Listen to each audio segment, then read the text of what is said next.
qui était le prophète alayhi salatu wassalam, vis-à-vis de sa famille?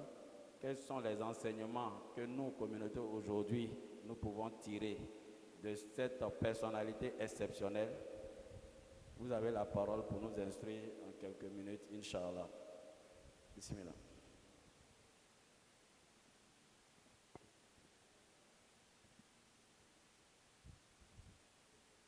أمسينا وأمسى الملك لله الحمد لله لا إله إلا الله وحده لا شريك له له الملك وله الحمد يحيي ويميت وهو على كل شيء قدير اللهم نسألك خير ما في هذه الليلة وخير ما بعدها اللهم نعوذ بك من شر ما في هذه الليلة وشر ما بعدها اللهم نعوذ بك من الكسل وسوء الكبر اللهم نعوذ بك من عذاب النار وعذاب القبر وصل اللهم على عبدك ورسولك نبينا محمد وعلى آله وصحبه ومن تبعهم بإحسان إلى يوم الدين.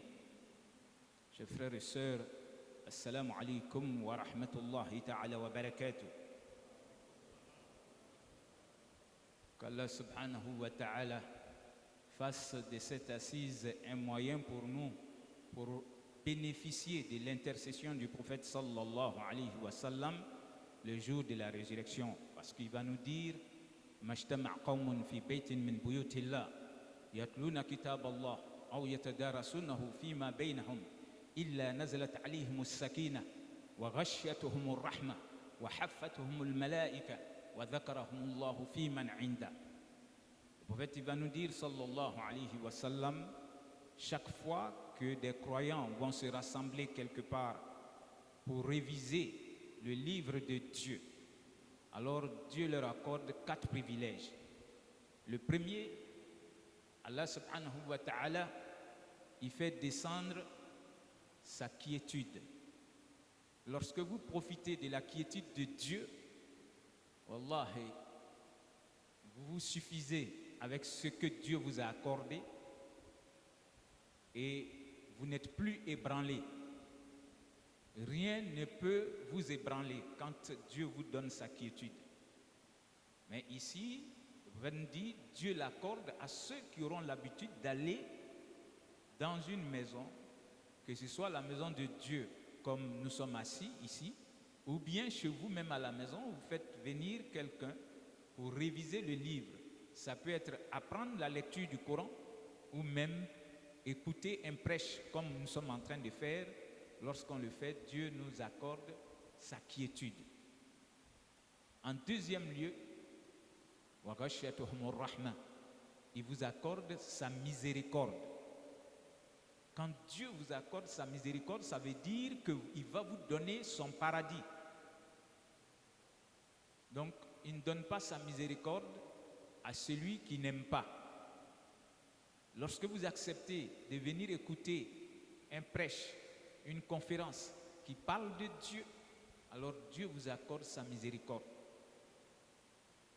Troisième privilège, Allah subhanahu wa ta'ala, il a des anges qui sillonnent la terre, qui sillonnent sur la terre, et ils font stop partout où ils vont voir des gens qui se sont attroupés, qui se sont assis et qui sont en train de faire des invocations, comme vous avez commencé par les invocations, ou même qui sont en train d'écouter la parole de Dieu. Alors si c'est le cas, ils vont les encercler et ils vont se mettre en prière pour eux. Les anges seront en train de dire Allahumma ikfir lahum, Allahumma irhamhum. Seigneur, expie le péché des hommes et des femmes qui sont dans cette assemblée. Ils feront cette prière-là pour vous jusqu'à ce que l'assise prenne fin. Subhanallah. Et ensuite, Dieu, il va élever le nom de tous ceux qui sont présents. Et vos noms sont cités individuellement au trône d'Allah subhanahu wa ta'ala. Donc, le nom du croyant qui accepte de venir dans une séance de zikr ou dans un prêche, ton nom est évoqué dans une assemblée qui est meilleure que cette assemblée parce que ça va jusqu'au trône d'Allah subhanahu wa ta'ala. Ton nom est le nom de tes géniteurs. On dit c'est un tel fils de un tel et une telle fils de un tel. Donc, les noms des géniteurs aussi seront cités lorsqu'on citera vos noms auprès d'Allah qui est au courant de tout. Mais ça, c'est un honneur pour celui qui accepte de quitter chez lui pour venir suivre la parole de Dieu, chers frères et sœurs. C'est pourquoi j'ai commencé par là en disant que cette assise, qu'Allah fasse que ce soit un moyen pour que le prophète puisse intercéder pour nous le jour de la résurrection. Donc le thème, les enseignements du messager Mohammed sallallahu alayhi wa sallam pour l'équilibre et le bien-être de la famille. Alors ça va nous amener à la définition ou aux définitions. Les enseignements du messager, ce sont ses actions et sa manière de transmettre ses connaissances. Donc, c'est ce qui peut être appelé ses enseignements. On peut dire aussi que c'est l'acquisition de connaissances grâce à ses enseignements. Et en troisième lieu, l'équilibre et le bien-être de la famille, c'est-à-dire la cohésion et l'harmonie au sein de la famille. Donc, ceci dit, nous serons obligés maintenant de définir ou de nous dire qu'est-ce que c'est que la famille dans le temps et l'espace. La famille, Allah subhanahu wa ta'ala, il va nous dire dans son livre Ya ayyuhan nasu taqu rabbakum alladhi khalaqakum min nafsin wahida wa khalaqa minha zawjaha wa batha minhuma rijalan kathiran wa nisaa wattaqullaha alladhi tasaaluna bihi wal arham inna Allah kana alaykum raqiba. C'est Dieu lui-même qui va d'abord nous dire ici dans son livre ô vous les hommes, craignez Allah subhanahu wa ta'ala, craignez votre Seigneur qui vous a créé d'une seule âme, qui est notre père Adam. Donc il va le créer et il va le laisser jouir du paradis. Dieu, il va créer notre père Adam, il va le laisser dans le paradis, jouir du paradis. Et quand, à un moment donné, il va s'ennuyer parce qu'il était seul, Allah subhanahu wa ta'ala, il va le laisser s'endormir et il va créer à partir de sa côte gauche son épouse. À son réveil, il va trouver une personne couchée à côté de lui. Et ça, c'est instinctif, ça, c'est l'être humain. Il a voulu la toucher. Dieu lui a dit non, ne la touche pas. Je dois d'abord vous unir par le mariage. C'est pour vous dire que c'est Dieu lui-même qui va initier la liaison entre l'homme et la femme.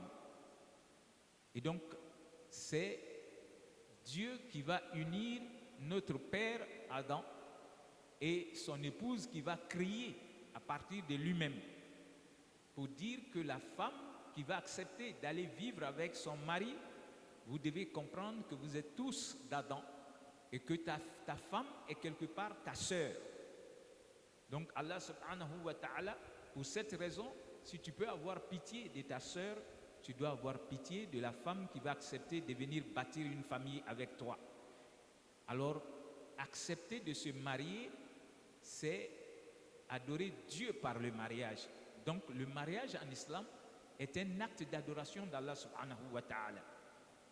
C'est pourquoi le prophète, il va nous dire An-nikah min sunnati, faman raghaba an sunnati falaysa minni.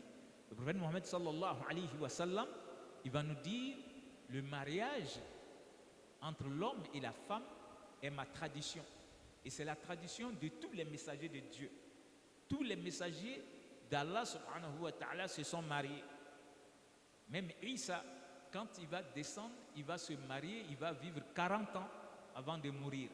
Donc pour dire que c'est la tradition du prophète sallallahu alayhi wa sallam, il va nous dire celui qui a les moyens de se marier et qui va s'abstenir de se marier, qui va refuser de se marier comme lui, messager, il l'a fait, alors il dit tu n'es pas de sa communauté. Et donc ici, on tire des leçons dans le fait que Dieu, il a commencé le mariage dans le paradis entre ses créatures, en commençant par Adam, qui est le père.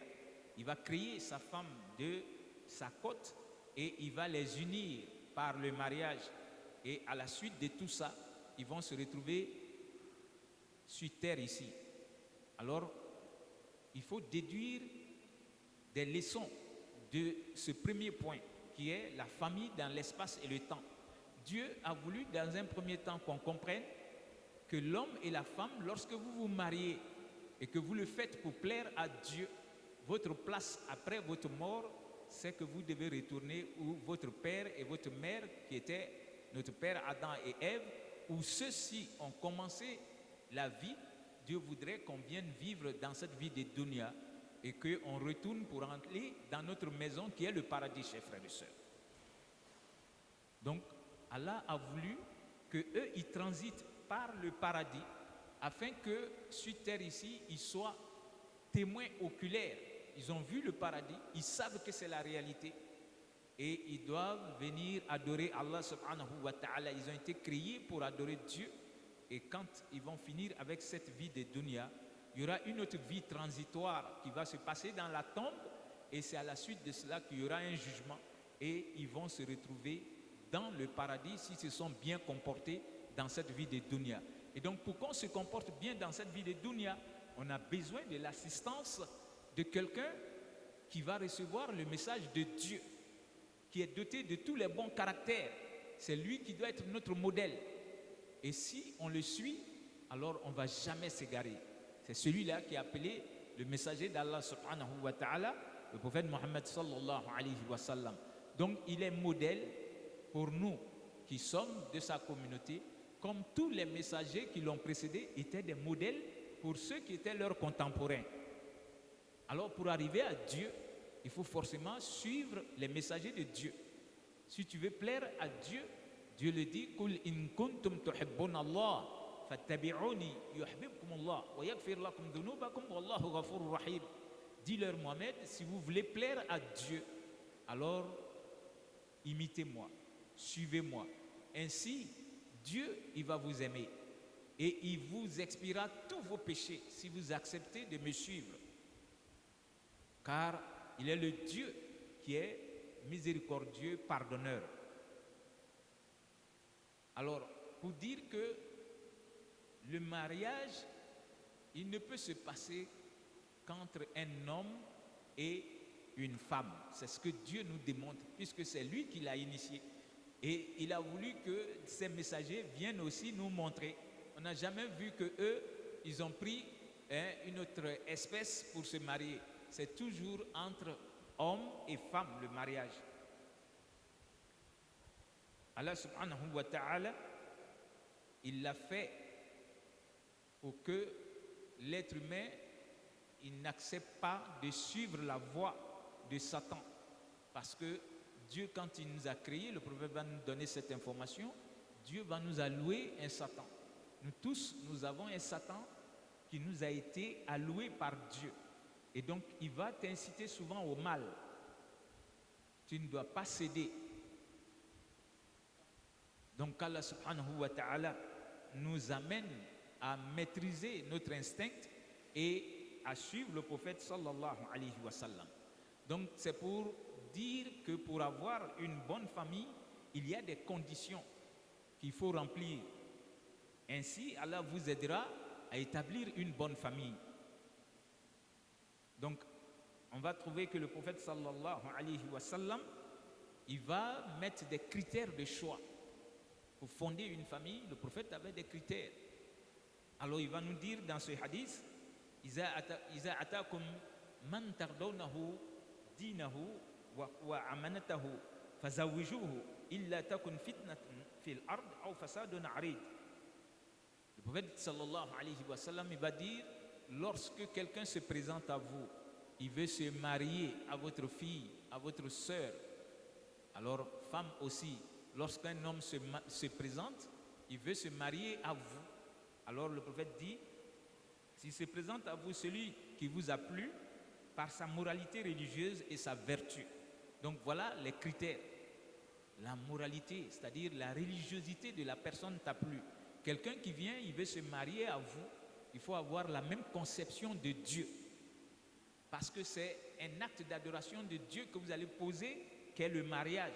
C'est pourquoi il faut avoir la même conception de Dieu pour que ce soit, si vous voulez, agréé par Allah subhanahu wa ta'ala.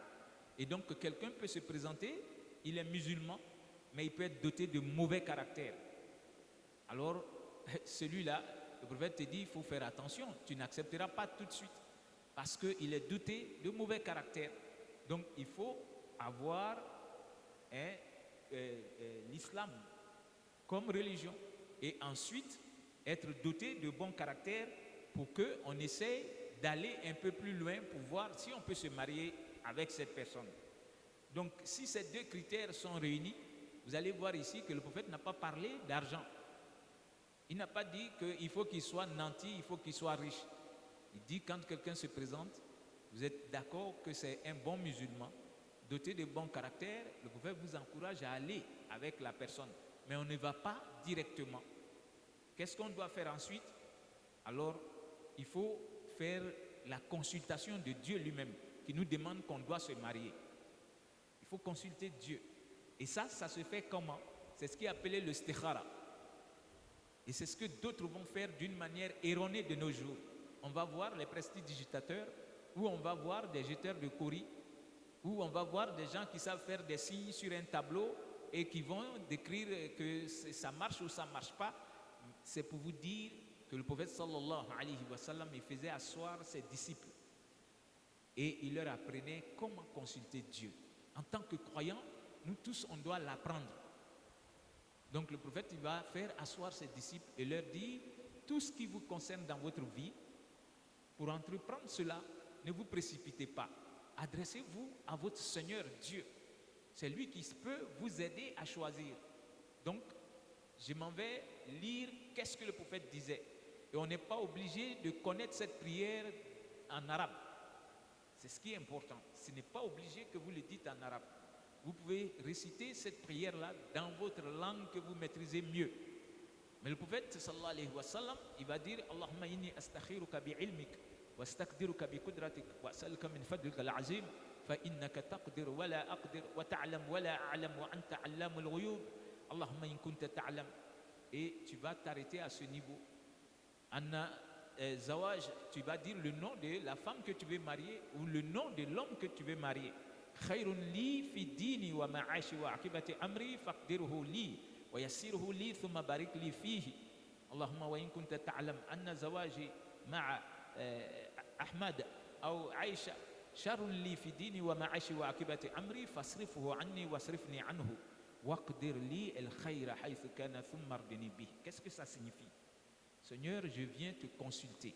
Et pour faire cette prière, il faut faire l'ablution. Il faut d'abord faire 2 rakats. Tu donnes 2 rakats à Dieu et tu rentres en contact maintenant après ces 2 rakats. Parce qu'en faisant ces 2 rakats, tu démontres que tu n'es rien.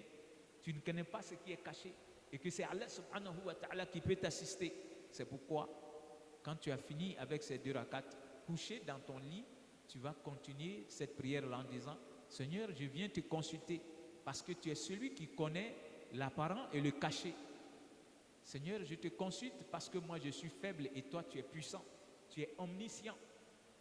Alors je vais me marier avec un tel. Tu dis le nom de la personne. La femme peut le faire, l'homme peut le faire. Seigneur, si tu sais que me marier avec un tel, c'est un bonheur pour moi, dans ma foi, dans ma vie d'ici-bas et dans ma vie future qui est l'au-delà.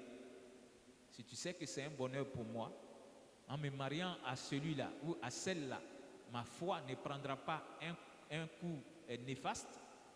C'est ça surtout. Tu peux te marier avec une personne et ta foi va baisser. Ou même tu ne seras plus bon musulman. Donc, il commence par la foi. Seigneur, si tu sais que en choisissant celle-là ou celui-là, ma foi, ça ne va pas, ça sera bon pour ma foi et ça sera bon pour ma vie d'ici-bas et l'au-delà. Seigneur, réalise. Donc réalise ce mariage et facilite-le et bénis-le. Voilà les 3 phrases. Seigneur, si tu sais que c'est bonheur dans ma foi, dans ma vie d'ici-bas et à l'au-delà, réalise ce mariage, facilite-le et bénis-le. Par contre, Seigneur, si tu sais que ce n'est pas bonheur pour moi dans ma foi, dans ma vie d'ici-bas et l'au-delà, alors éloigne cette personne de moi et éloigne-moi d'elle. et envoie-moi ton bonheur et amène-moi à l'accepter. Wallahi, le prophète sallallahu alayhi wa sallam, il était celui qui savait faire les bénédictions d'une manière complète. D'une manière complète. Quand il invoquait Dieu, il touchait à tous les petits aspects. Parce que l'être humain, Dieu peut t'envoyer ton bonheur et toi-même tu peux refuser. Voyez-vous, c'est pourquoi il achève là en disant, Seigneur, apporte-moi le bonheur et amène-moi à accepter ton bonheur. Donc, cette prière, vous devez la faire jusqu'à ce que vous dormiez. Donc, Dieu, il a environ 4 manières pour répondre. Ça aussi, c'est bon de le savoir en matière d'istikhara. Soit, il va vous répondre par rêve, c'est-à-dire vous rêvez à la suite de cette prière que vous êtes marié avec la personne. Ou bien ça peut être le contraire, hein. Vous rêvez aussi qu'il est dans une maison ou bien elle est dans une maison, tu as tout fait, tu n'as pas trouvé de porte. Dieu est en train de te dire en rêve comme ça que ça, c'est pas la personne avec qui tu dois te marier, il faut t'en éloigner.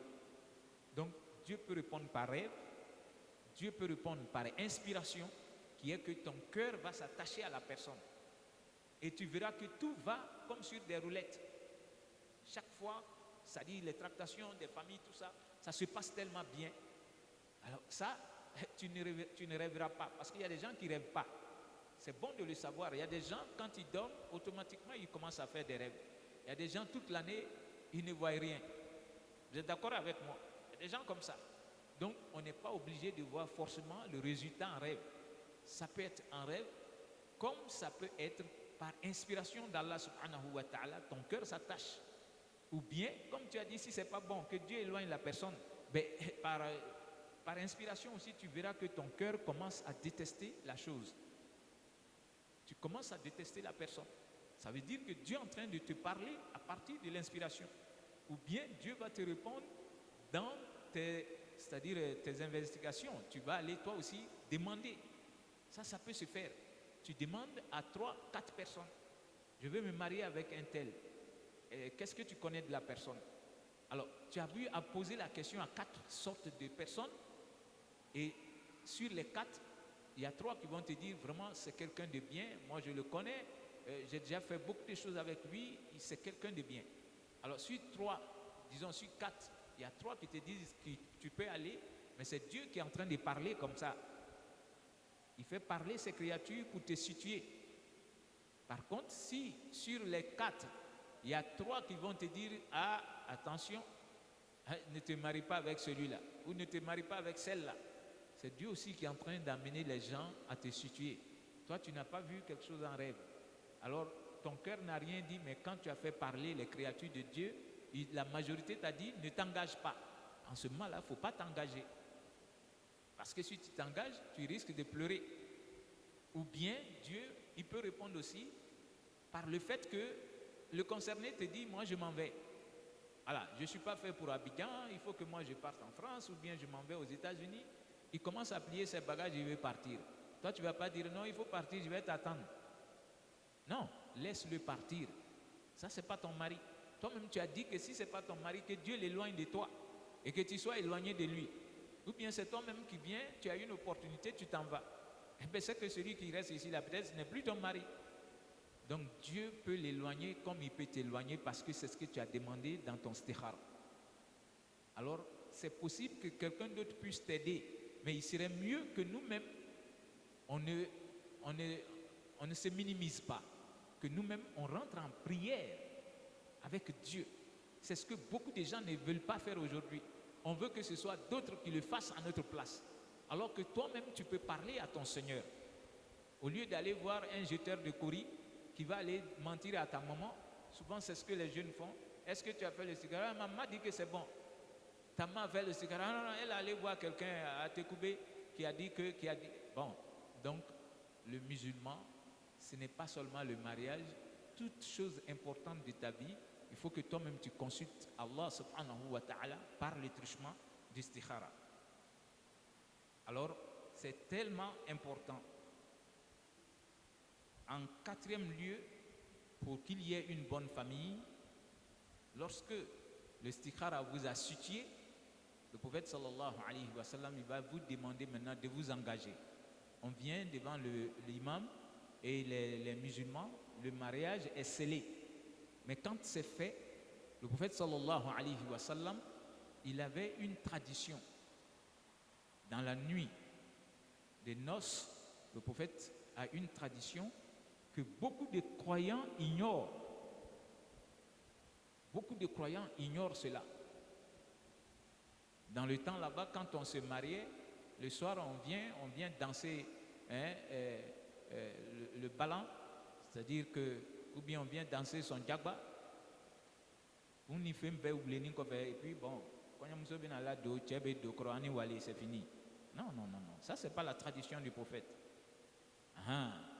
On ne vient pas danser le tam-tam, et puis le soir, alors à partir de 22h ou même minuit, tout le monde est fatigué, et puis bon, la fête est finie, on rentre, et puis le lendemain, on est content, et la femme est... Non, le prophète sallallahu alayhi wa sallam, il a des choses qu'il faisait dans cette nuit-là, parce que c'est comme vous allez placer, si vous voulez, le soubassement de la famille.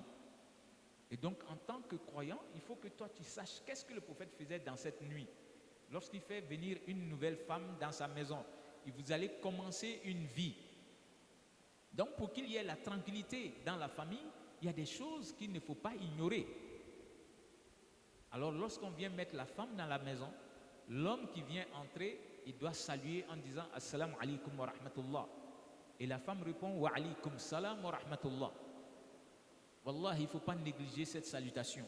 Vous allez trouver des gens qui vont dire « Ah non, moi je ne suis pas arabe, je suis trop pressé pour tout ça là ». Voilà, quand je viens rentrer et dire comment ça va? Ah, on ne t'a pas fatigué là-bas, il y a ni où aller. Cette salutation, le prophète nous dit chaque fois que vous allez rentrer chez vous à la maison. Ce n'est pas seulement pour les nouveaux mariés. Chaque fois que vous rentrez dans votre famille, il faut dire Assalamu alaikum wa rahmatullah. Et que la personne qui est là-bas vous réponde Wa alaikum salam wa rahmatullah. Si vous pouvez le faire, Dieu bénit votre famille.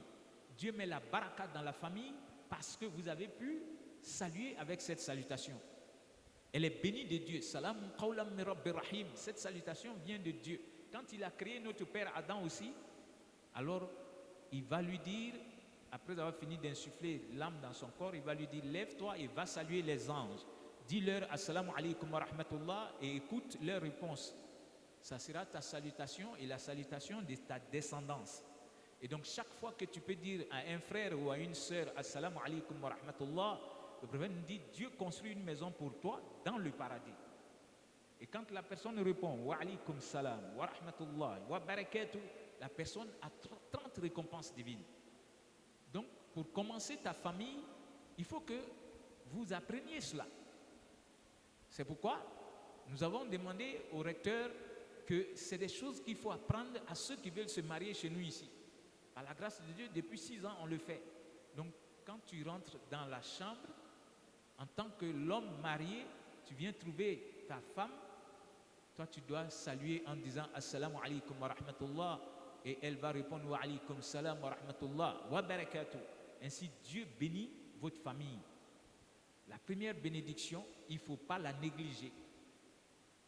Cette femme qui est venue chez toi aujourd'hui, il faut lui montrer que ça c'est une maison qui est bénie et chaque fois que toi aussi tu viens me trouver à la maison, il faudra me saluer par le salam et je vais répondre par le salam et ce n'est pas banni de demander les autres nouvelles de la journée, tout ça dans sa langue. Ça c'est pas banni. Mais il faut commencer par la salutation que Dieu a réservé pour ceux qui vont entrer au paradis, chers frères et sœurs. Ensuite, le prophète va dire, vous devez faire 2 rakats. 2 rakats, l'homme il est en ablution, la femme en ablution. Donc l'homme, tu vas montrer à cette femme que j'étais marié parce que nous sommes musulmans. Nous avons la même conception de Dieu. Donc l'homme passe devant, la femme se lève, elle est derrière, ils vont faire 2 rakats. 2 rakats pour dire, Seigneur, merci de nous avoir unis. Après beaucoup de tractations, nos parents, ils ont même hésité un moment, mais par ta grâce, Seigneur, nous avons eu l'accord de nos parents aujourd'hui. Nous sommes mariés par ta grâce. Donc ces 2 rakats, c'est pour rendre grâce à Dieu. Et ces 2 rakats aussi, c'est 2 rakats de serment, chers frères et sœurs. C'est pour dire, l'homme, il est en train de dire à la femme, je passe pour être ton premier imam ici dans cette maison. Cette prière, nous allons la continuer jusqu'à ce que la